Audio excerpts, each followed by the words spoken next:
এই রাস্তার উপরে অবৈধভাবে ঘাসের গুঁড়া ঘাস দিয়ে রাখছে। তো আমরা এই মোটরসাইকেল আসতেছিলাম, তো ওখানে আসার পরে ওই গাড়ি স্লিপ করে আমরা নগদ পড়ে গেছি। এটা কোথায়? এটা হচ্ছে বিনেলে গুজা। এবং এই ঘাসটা কার আমরা ওখানে পড়ার পর কোনো ব্যক্তি স্বীকার করে না যে ঘাসটা কার। তো পরে শুনলাম যে তারা স্বীকার করছে। পরে স্বীকার করছে। এখন আমাদের যে অনেক ক্ষয়ক্ষতি, গাড়িগুলি ভেঙে গেছে। ঘাস নাড়ার কারণে ওনার নাম কি? নাম হচ্ছে মজিবার মতুবার। ওনার বউর নাম হচ্ছে মানে ফিরোজা বেগম।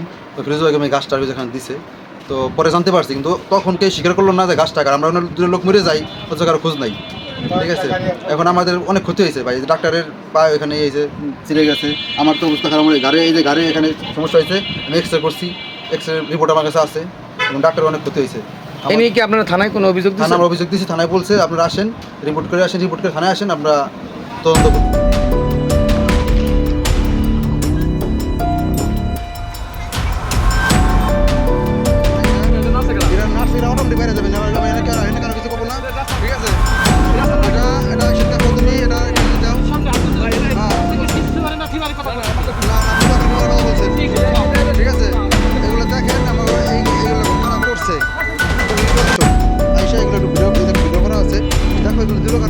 রোডের পর থেকে এরকম করে লোকজন মারা গেলে